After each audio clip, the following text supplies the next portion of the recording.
Salam cerdas, Ibu Bapak, Saudara-saudara yang saya hormati. Sesi assessment atau analisis umum saya atas berbagai topik ekonomi kali ini mengangkat topik suku bunga dasar kredit, singkatannya SBDK ya. Nah, apa itu? Nah, SBDK itu adalah suatu laporan sebetulnya dari bank-bank kepada OJK dan Bank Indonesia. Ada kewajiban itu ke Bank Indonesia terutama dalam konteks ini.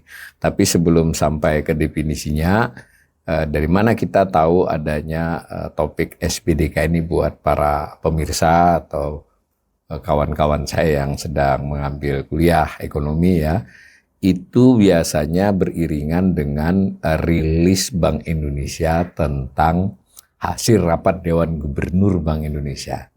Nah, Gubernur Bank Indonesia, gubernur beserta deputinya itu biasa melakukan rapat di minggu ketiga ya. Biasanya minggu ketiga tanggal 20-an sampai 25. Lalu ada biasanya sehari, disebutkannya 2 hari tanggalnya ya, mungkin 2 hari kerja maksudnya. Lalu diumumkan oleh Bank Indonesia, dibuat rilisnya, lalu ada beberapa dokumen tentang kondisi ekonomi, tentang hasil rapat yang berupa laporan. Nah, ada lampiran di salah satu rilisnya, ini judul rilisnya kemarin yang terbaru, BI tetap 4,75%, mendorong pertumbuhan ekonomi, mempertahankan stabilitas. Itu judul siaran pers tanggal 22 Oktober 2025 terkait dengan hasil rapat Dewan Gubernur Bank Indonesia tanggal 20 dan 21 dan 22, 2 hari ya. Nah, di lampirannya itu salah satu lampirannya adalah tentang asesmen transmisi suku bunga kebijakan kepada suku bunga dasar kredit perbankan. Nah, suku bunga kebijakan dia BI rate yang 4,75% itu, sedangkan suku bunga dasar kredit perbankan disingkat SBDK itu yang kita mau bahas. Nah, lampirannya itu kurang lebih 6 atau 7 halaman setiap bulannya. Ini adalah executive summary-nya. Saya tidak bacakan, nanti biar kita lihat aja. Itu dulu sebagai landasan kita mengetahui soal SBDK ini, publik maksudnya ya. Nah, jadi SBDK ini sebetulnya adalah suku bunga dasar kredit yang diharuskan oleh bank untuk dipublikasikan. Oh, maaf tadi saya sebut Bank Indonesia, ternyata dasar peraturannya adalah peraturan OJK. Benar ya, kalau micro banking itu micro banking regulasi perbankan itu adalah OJK. BI biasanya hanya terkait dengan makro perbankan, makro likuiditas. Nah, jadi peraturan OJK nomor 37 POJK 03 tahun 2019. Sejak itulah diwajibkan bank mempublikasikan SBDK-nya. Nanti kita lihat SBDK-nya. Nah, Bank Indonesia ini meresume dari laporan-laporan tersebut. Jadi dasar bank melaporkan adalah peraturan OJK, kemudian tim Bank Indonesia mengolahnya berdasarkan laporan-laporan itu, lalu dibersamakan di waktu bersamaan disampaikan pada saat melaporkan hasil rapat Dewan Gubernur ya. Nah, apa itu SBDK? SBDK itu sebetulnya adalah dasar penetapan suku bunga kredit untuk nasabah. Jadi bank melaporkan ini loh, kenapa dia mengasih bunga sekian, itu dasar utamanya itu SBDK. Nah, tapi yang tidak ada di SBDK adalah premi risiko. Jadi kan bank itu memberikan kredit, apakah itu kredit investasi, kredit konsumsi, kredit modal kerja. Lalu juga para pihak yang memperoleh itu ada korporasi, ada UMKM, yang korporasi juga macam-macam sesuai sektornya. Masing-masing itu ada perhitungan risikonya. Nah, ada premi risiko, mungkin kisaran bisa di bawah 1% sedikit, bisa juga di atas 1% ya, 0,5 sampai 1,5% itu bisa ditambahkan kepada SBDK. Jadi SBDK-nya adalah kira-kira ini loh suku bunga yang akan diterapkan kepada nasabah kami. Tentu agregat ya, setiap bank melaporkan rata-ratanya SBDK-nya. Nah, tapi tidak termasuk premi asuransi yang mungkin kisaran 1%. Ada juga yang kecil premi asuransinya. Nah, dengan demikian suku bunga kredit yang biasa juga kita dengar informasinya ya tidak persis sama dengan SBDK, tapi pasti dekat. Nah, apa tujuan dari peraturan OJK agar bank ini menyampaikan tentang SBDK-nya? Itu biar kelihatan transmisi kebijakan moneter dan makroprudensial Bank Indonesia. Salah satunya tadi suku bunga acuan tadi BI Rate. Tapi kan Bank Indonesia selain BI Rate juga memiliki beberapa instrumen kebijakan moneter ya, apakah itu operasi pasar ataukah itu non operasi pasar, terkait juga makroprudensial Bank Indonesia kan misalnya GWM dan seterusnya. Itu kan diukur gitu dengan kan ada tujuan dari kebijakan Bank Indonesia itu. Tujuan untuk ekspansif kah, absorsif kah, ya itu kan seperti itu. Transmisinya tentu melalui perubahan suku bunga di perbankan. Ya dalam hal ini salah satu yang utama adalah suku bunga kredit. Nah, cara bank itu menghitung suku bunga kredit, diwajibkan dia punya perhitungan untuk publik ya. Tentu itu bersifat rata-rata ya di setiap bank. Namanya SBDK. Nah, jadi dari sisi ini bank ini memang sebuah bisnis yang relatif cukup teratur ya, tapi tentu di mana-mana yang namanya kecurangan itu ada. Tapi kita melihat aturan ini ya benar dan itu secara internasional begitu. Jadi ada transparansi. Jadi mengapa misalnya satu bank memberi suku bunga 11%? Nah, itu atas dasar harus ada perhitungan SBDK-nya. Nah, dan juga dari sisi Bank Indonesia itu mengukur apakah ketika dia melakukan perubahan suku bunga acuan, begitu juga dengan kebijakan makroprudensial lainnya maupun kebijakan moneter itu pengaruhnya terhadap bunga kredit itu transmisinya bagaimana melalui SBDK lalu ke bunga kredit dan juga kepada simpanan ya otomatis. Itu kira-kira.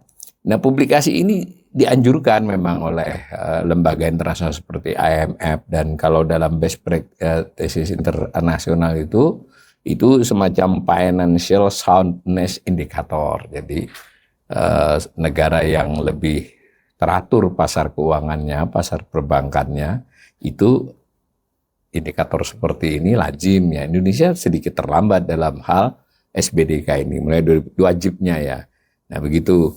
Nah, apa saja komponen SBDK itu? SBDK itu pertama terdiri dari 3 komponen. Jadi jumlahkan komponen ini. Pertama harga pokok dana untuk kredit, HPDK ya singkatannya.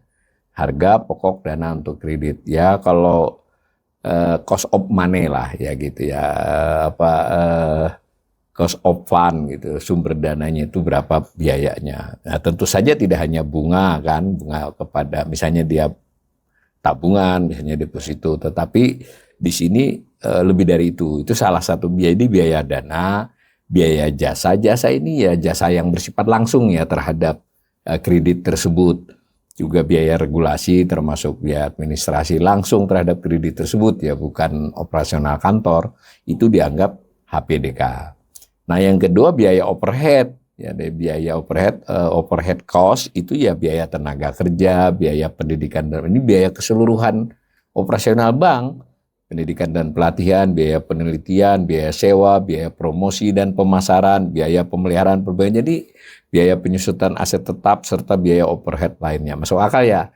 Jadi harga pokok dana, lalu biaya overhead, nah lalu ada margin keuntungan. Jadi di SBDK si bank melaporkan dia mengambil margin keuntungan berapa, 2% kah, 2,1 kah, 1,9% kah.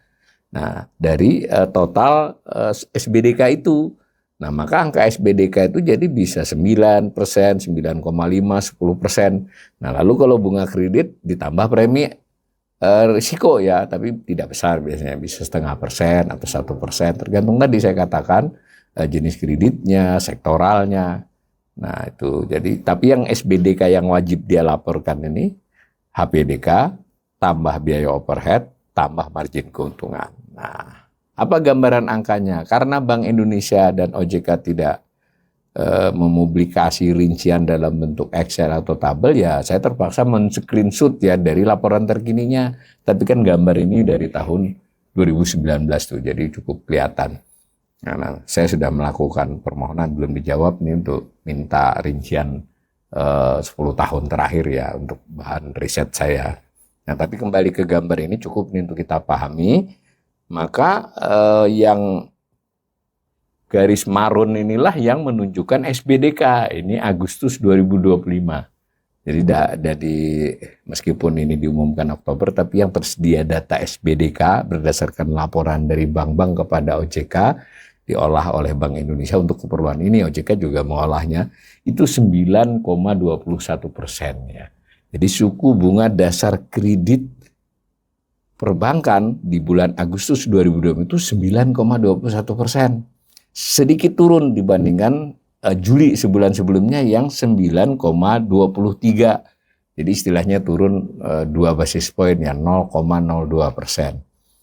Nah, semacam itu nih. Kalau dilihat gambar yang marun ini kan memang sebenarnya sejak akhir 2024 itu sempat terjadi kenaikan meskipun ada penurunan sedikit-sedikit dan bertahan di selama tahun 2025 ini relatif tinggi ya, bertahan dibandingkan dengan misalnya di 23, 24 paruh pertama, meskipun lebih rendah dari zaman 2019 ya, apalagi 2020 juga itu saat COVID kan, kurang lebih begitu.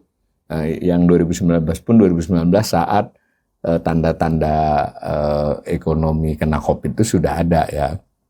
Ini, nah di laporan Bank Indonesia itu yang ini laporannya laporan bulan September ya, laporan karena kan tadi rapat gubernur bulan Oktober, tapi laporan transmisinya berjudul laporan transmisi SBDK September, datanya ada yang September, ada yang Agustus. Nah ini untuk SBDK datanya baru sampai Agustus.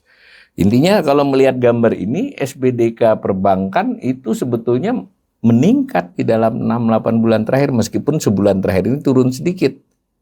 Nah, padahal di dokumennya itu, di laporan itu kata Bank Indonesia, ini ada hubungan SBDK dengan pertumbuhan kredit. Jadi makin rendah SBDK dianggap akan memicu pertumbuhan kredit. Secara penalaran benar ya, karena SBDK inilah dasar pengenaan kredit kan, bunga kredit. Maka kalau dia makin rendah, SBDK berarti makin rendah juga suku bunga kredit, maka harapannya kredit bisa tumbuh lebih tinggi ya dibandingkan sebelumnya. Tapi kalau lihat gambar ini tidak sepenuhnya berlaku ya, memang waktu SBDK turun tajam ini memang kemudian diikuti oleh naiknya pertumbuhan kredit. Tapi kan tidak pada saat bersamaan ya, ada time lag-nya itu. Nah ini menariknya, ketika ini naik memang ini turun kan, pertumbuhan kreditnya ini sedang turun sekarang di 8%-an ya di bulan Agustus ini, sempat kemarin hanya 7,03%, 7%. Tetapi di tahun 2024, 2023 itu 2 digit ya sempat ya, kalau di rata-rata setahun. Jadi memang kalau lihat gambar ini ada hubungan, tapi tidak seketika kan, tidak otomatis gitu. Maksudnya tidak dalam waktu yang bersamaan, bisa selisih sebulan 2 bulan baru terpengaruh. Dan kesini pun makin melemah ya, artinya fluktuasi pertumbuhan kredit tidak cukup signifikan dipengaruhi oleh SBDK. Itu asesmen saya atas gambar ini. Ini di waktu-waktu yang lampau memang hubungannya cukup elastis ya, kalau ini kan sudah mulai kurang.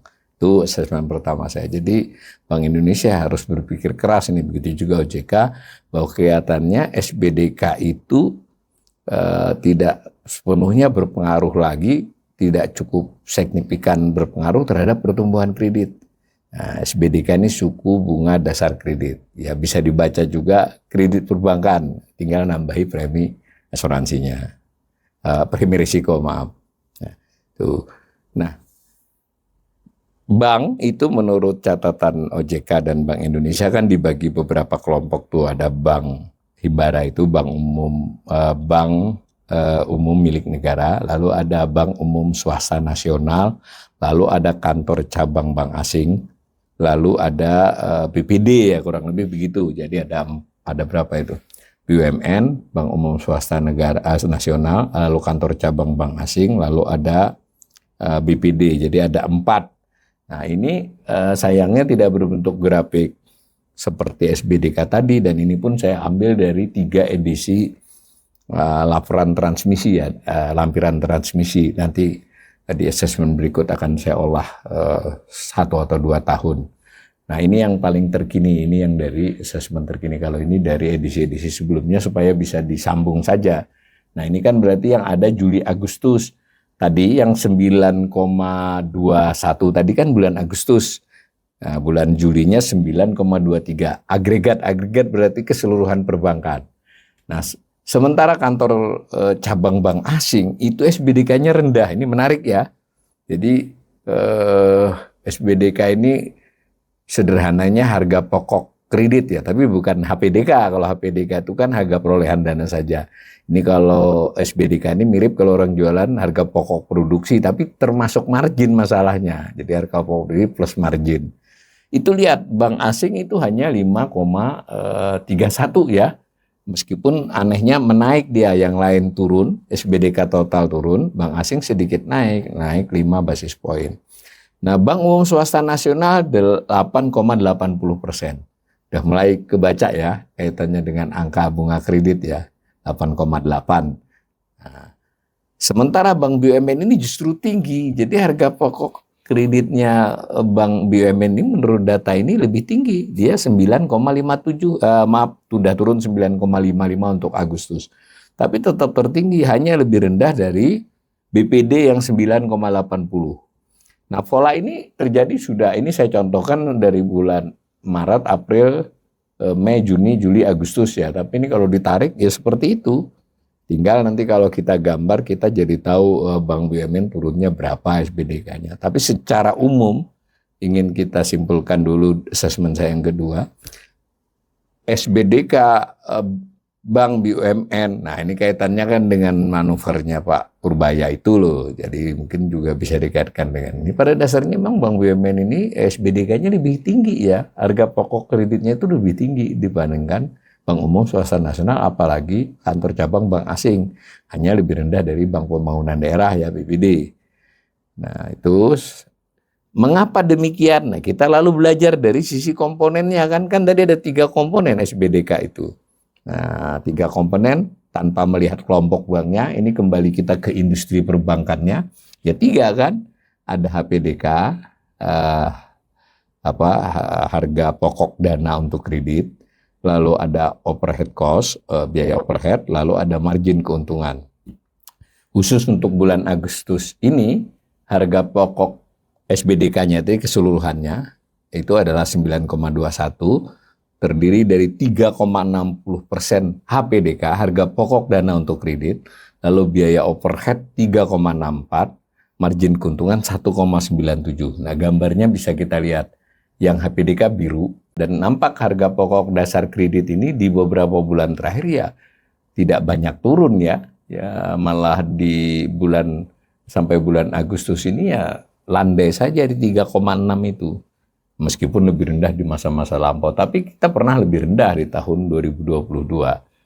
Nah, ini juga menarik ya ketika kita mendengar Pak Purbaya naruh duit di Bank Himbara, ya itu kan bagian dari HPDK karena dia deposit on call-nya dibungain ya, biaya dananya ada 0,80% dari suku bunga acuan dari BI Rate.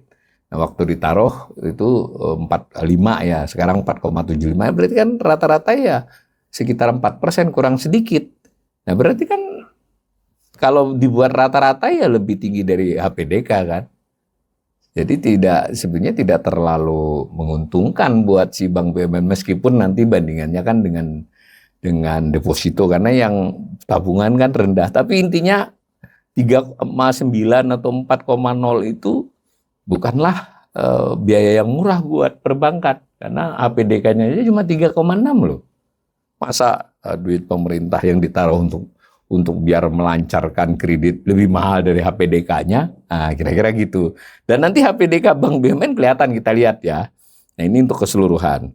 Nah overhead cost juga begitu, overhead cost-nya masih cukup bertahan ya, yang marun itu malah naik. Karena bagaimanapun kan biaya promosi, biaya apa kan tetap harus mereka jaga kan. Nah, sedangkan marginnya sebenarnya relatif stabil, sedikit kurang dari 2%. Bank sudah tanda petik ya mengalah ya, margin keuntungannya itu dia coba turunkan dari dulu hampir malah sempat 3, di belakangan ini di kisaran 2, sedikit kurang dari 2%. Dengan persaingan makin ketat, mungkin dia harus menurunkan lagi margin keuntungannya. Nah, kita lihat satu-satu dari 3 komponen itu HPDK, lalu kita bandingkan antar kelompok bank. Nah, disediakan. Nah, ini saya ambil gambar ini dari publikasi Bank Indonesia loh. Saya belum bisa mengolah karena belum dapat data bulanannya, tapi mudah-mudahan dalam waktu dekat saya minta melewati PPID diberi ya. Tapi saya kira ini sekaligus saya himbau nih, Bank Indonesia, OJK, kayak yang gini-gini Bu ya ditaruh lah ya, kita biar para pembelajar ekonomi seperti saya ini lebih mudah mengolahnya, nggak harus motong gambar seperti ini. Nah, mari kita lihat gambar ini. Jadi industri tadi 3,6 tidak di industrinya tidak, gambarnya tidak diperlihatkan, tapi kan 3,60 toh. Nah, bagaimana dengan Bank BUMN yang merah, Warun? 3,54 ya, sedikit di bawah rata-rata. Nah, BPD 4,45, jauh di atasnya. Bank Umum Swasta Nasional 3,53. Kenapa rata-ratanya tidak dijumlahkan bagi Mbak? Tidak ya, karena ada bobotnya. Bank BUMN kan menguasai kira-kira 51-52%. Jadi proporsi itu untuk menimbangnya itu. Nah, memang kantor cabang bank asing itu harga perolehan dananya lebih rendah ya, nggak sampai 2%. Nah, tetapi di sini bisa saja saya menyimpulkan, meskipun BI-rate-nya nggak ada di gambar ini ya, tapi kan kita lihat polanya BI-rate yang turun selama beberapa bulan ini tidak diikuti oleh turunnya HPDK banyak kelompok bank. Padahal kan maksudnya kalau BI-rate itu turun, berarti kan bunga deposito bisa diturunkan, bunga tabungan bisa diturunkan, dan berbagai sumber dana lain. Karena kan dia bunga acuan ya, termasuk suku bunga pasar uang antar bank. Tapi nampaknya transmisi ini tidak segera, hitungannya juga tidak sebulan, bisa 2-3 bulan, dan itu pun tipis. Jadi di sini mesti, dan Bank Indonesia kelihatannya sudah mulai mengakui juga bahwa instrumen kebijakan suku bunga acuannya itu tidak terlampau efektif untuk, bukan tidak terlampau, berkurang efektivitasnya mempengaruhi SBDK. Dan salah satu yang menyolok di SBDK itu yang mestinya bisa elastis adalah HPDK. Kalau overhead cost kan ya tidak begitu elastis kan, karena nggak mungkin efisiensi kantor seketika dalam hitungan bulan memperlihatkan hasil. Tapi kalau HPDK-nya itu harga pokok dana untuk kredit. Nah, harga pokok dana untuk kreditnya kan berpengaruh. Berarti kan tidak di sini. Nah, sekaligus juga saya ingin ingatkan, HPDK-nya Bank BUMN itu 3,54 bulan Agustus. Nah, ketika Menteri Purbayan naruh dengan kisaran 3,9 sampai 4,0% harus bayar Bank Himbara kepada pemerintah, justru di atas HPDK-nya kan. Nah, lebih mahal daripada rata-rata biaya yang dia punya. Ya harusnya kan 0 apa 1 begitu ya, kalau memang niatnya untuk agar si Bank Himbara ini, Bank BUMN ini mendapatkan HPDK yang lebih murah, lalu HPDK yang lebih murah menjadikan SBDK-nya lebih murah, SBDK berujung kepada bunga kredit, kan begitu. Tapi kalau dilihat ini, ya lebih tinggi justru dari HPDK ya, bunga yang diminta untuk depositonya itu. Nah, begitu ini kita lihat dari sisi kelompok bank. Jadi ini juga menarik ya, memang kantor cabang bank asing ini HPDK-nya murah ya, mungkin karena dia duitnya sendiri ya, banyak yang dipakai, modal sendiri. Nah, kemudian overhead cost. Overhead cost ini ya tadi saya sudah katakan ada biaya tenaga kerja, biaya pendidikan dan pelatihan, biaya lead bank, biaya sewa, kalau sewa kantor ya, biaya pemeliharaan dan perbaikan termasuk kantornya, biaya penyusutan aset tetap kalau mereka punya mobil, punya peralatan, itu dihitung. Jadi ya overhead lah. Nah, overhead ini kan tidak mudah menurunkannya dan tidak elastis terhadap suku bunga acuan kan, karena ya tidak mudah mengurangi jumlah SDM atau mengurangi biaya pemeliharaan teknologinya dan seterusnya. Nah, kelihatan kalau relatif datar kan, yang industri, yang transparan itu ya artinya seluruh bank. Nah, kemudian yang bank BUMN ini kembali saya menggarisbawahi betul bank BUMN. Justru bank BUMN selama sekitar setahun terakhir mulai pertengahan 2024 sampai sekarang kecenderungannya overhead cost-nya naik ya. Meskipun sedikit melandai di beberapa bulan lebih naik. Itu tentu bisa banyak pembicaraan ya. Apa di ujung-ujung pemerintahan kemarin itu overhead cost-nya naik atau karena ada pergantian atau dengan pergantian pemerintahan. Direksinya kita tidak tahu. Yang penting datanya dia meningkat overhead cost-nya ya. Nah, sementara kalau dilihat yang terendah kembali kantor cabang bank asing, kemudian mungkin padat teknologi ya, SDM-nya juga lebih sedikit dan overhead cost-nya rendah. Justru bank BUMN itu tertinggi ya overhead cost-nya. Ya, tentu caranya melihat efisiensi bank tidak hanya di OHC ya, kita bisa lihat BOPO, kita bisa lihat laporan rugi labanya, tapi ini sudah indikasi awal. Tidak kalah efisien kan, berarti dalam hal pengelolaan operasi lah, operasional. Bank BUMN paling tinggi ya, bahkan lebih tinggi dari BPD, lebih tinggi dari industri juga. Industrinya 3,54, sementara Bank BUMN 4,11. Ini persentase ya, jadi kalau saya ulangi kembali ke pokok supaya tidak kehilangan konteks, SBDK 9,21 rata-ratanya, masing-masing kelompok bank sendiri kan. Lalu dari 9,21 itu terdiri dari 3 komponen. Kita tadi sudah pertama belajar dulu tentang harga pokok dana kredit HPDK. Kemudian ini overhead cost, lalu nanti margin keuntungan. Kan bisa begitu ya. Nah, totalinya itu ditambah premi risiko, namanya suku bunga kredit. Makanya angkanya 9,21 berarti suku bunga kreditnya bisa 10, 10,5 atau 11. Nah, data Bank Indonesia yang mengolah dari OJK ini yang berdasar laporan dari masing-masing bank, itu sebetulnya ya overhead cost-nya Bank BUMN itu termasuk yang tinggi. Kalau tadi perolehan dananya tadi ya tengah. Nah, bagaimana dengan margin keuntungannya? Nah, margin keuntungan industri itu 1,97. Nah, dari sisi ini Bank BUMN termasuk ngambil laba di tengah lah, 1,89. Nah, bank asing lebih sedikit lagi, 1,53. Bank umum swasta nasional yang saya sering salah sebut ya, ini BUS ini Bank Umum Swasta Nasional. Kalau BUMN Bank Umum Milik Negara, badan usaha milik negara, bukan bank ya. Bank dari Bank BUMN. Kalau Bank BUSN dari bank dari Badan Usaha Swasta Nasional. Nah, jadi lebih tinggi memang dia ngambil laba, margin keuntungannya 2,10. Dari gambar itu beberapa bulan terakhir ini rata-rata sedikit menaikkan marginnya, tapi di sini kita bisa puji lah Bank BUMN menurunkan marginnya. Tapi ingat, mungkin juga Bank BUMN terpaksa menurunkan marginnya karena overhead cost-nya tadi lebih tinggi dari yang lain-lain. Nah, itu penjelasan tentang SPDK. Nah, bagaimana dibandingkan dengan suku bunga lainnya. Nah, ini SBDK itu diwakili oleh mana ini? BI-Rate dulu. BI-Rate diwakili oleh arsiran merah itu. Ingat BI-Rate 4,75 tadi ya.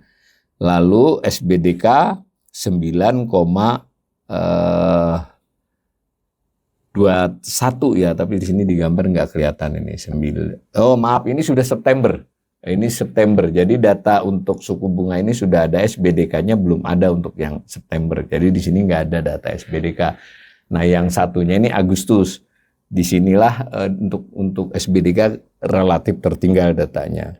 Tetapi pola gambar ini jelas untuk ingin memperlihatkan yang arsiran adalah BI rate, lalu ada suku bunga kredit baru.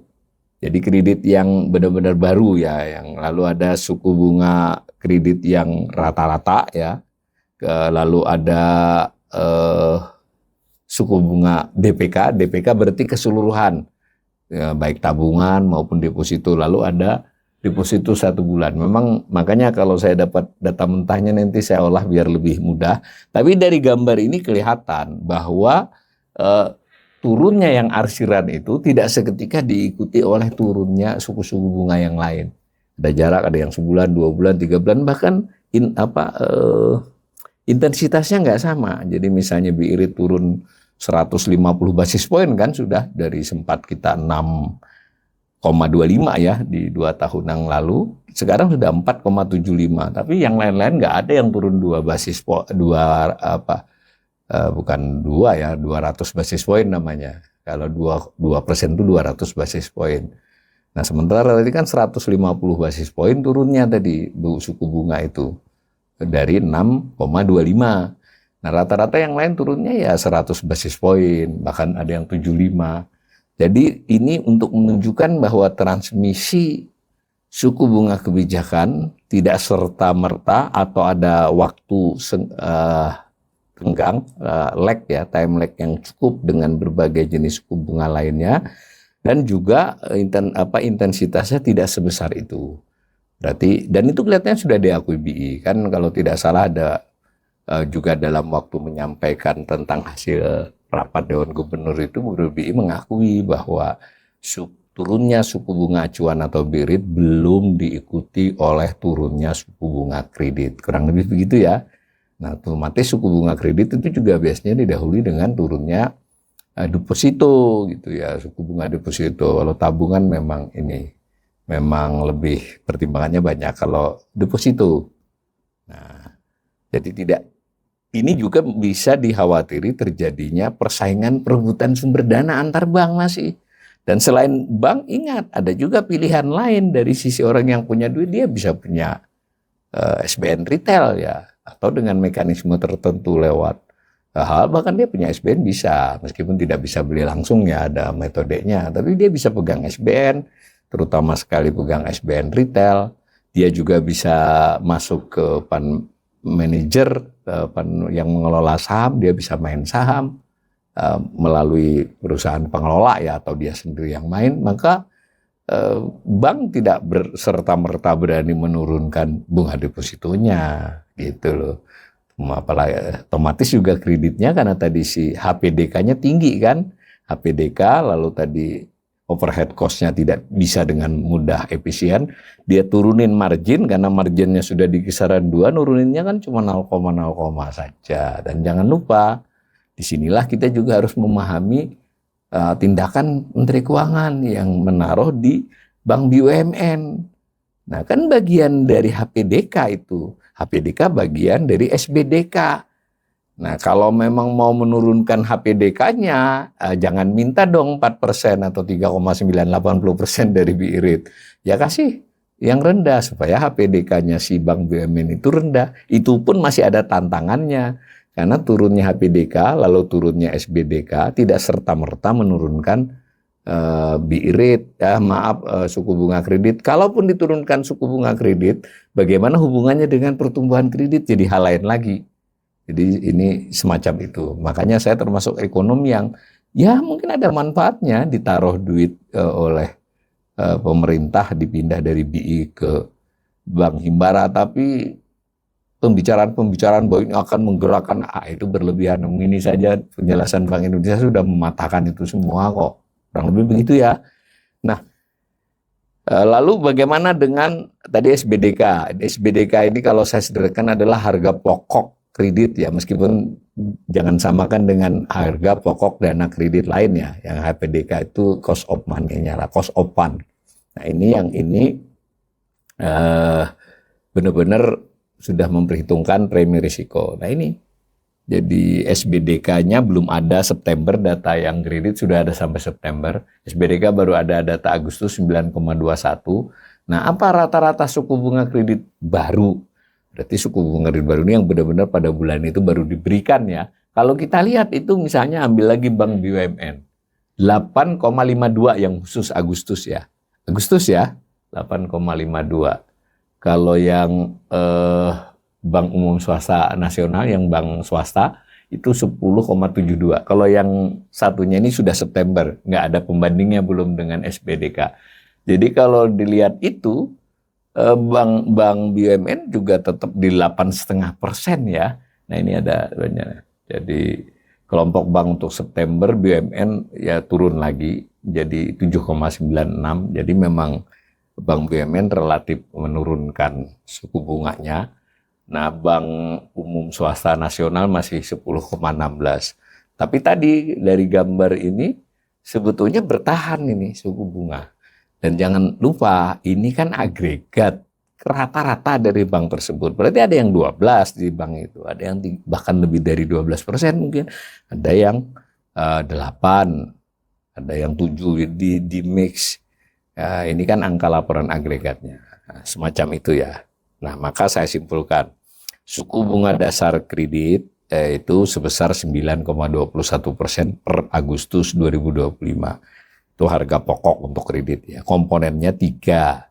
Harga pokok dana HPDK itu 3,60 dari 9,21 itu ya, dijumlahkan di poin-poinnya. Lalu biaya overhead itu 3,64. Lalu margin keuntungan 1,97. Ini untuk keseluruhan perbankan.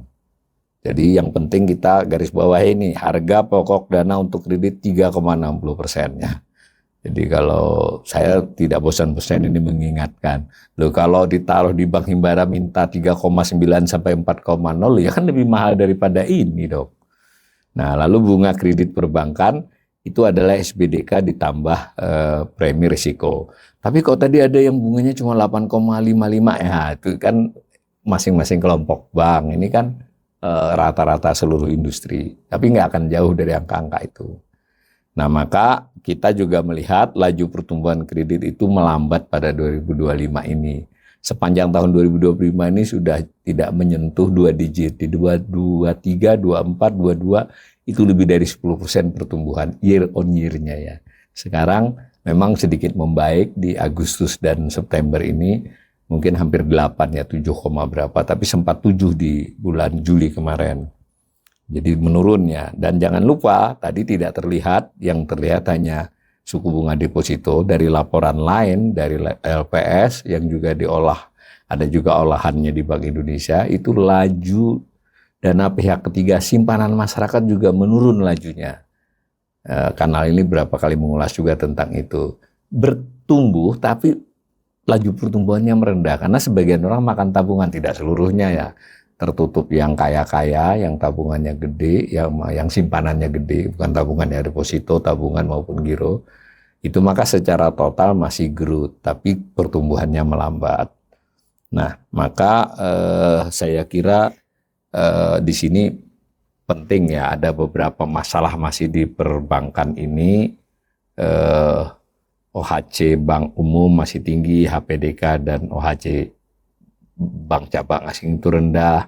Sayangnya tidak cukup informasi laju kredit lebih terdorong pada nasabah baru, apakah yang existing.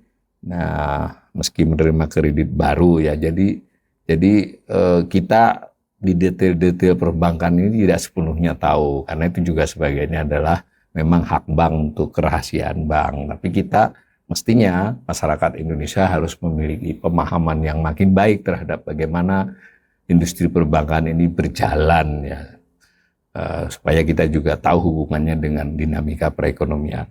Nah, secara umum saya dari analisis assessment tadi, kondisi perbankan sih tidak terlampau buruk ya, tapi juga sulit untuk dikatakan baik ya. Jadi itu bisa saja menyamarkan hal-hal yang real. Saya belum bicara soal NPL, saya belum bicara laju pertumbuhan kredit UMKM, kecuali di asesmen lain sudah saya katakan. Tapi saya sekali lagi berpendapat kondisi perbankan memang tampaknya tidak terlampau buruk dari berbagai indikator, tapi juga tidak bisa dikatakan baik. Bolehlah saya nilai lebih buruk dari tahun kemarin, ya kan? Dan ini bisa menyamarkan dinamika yang sesungguhnya, sehingga kalau ada apa-apa bisa saja terjadi ledakan informasi tentang hal-hal yang buruk. Mudah-mudahan saya setiap kali meramalkan atau memperkirakan yang buruk selalu berharap saya salah dan itu tidak terjadi.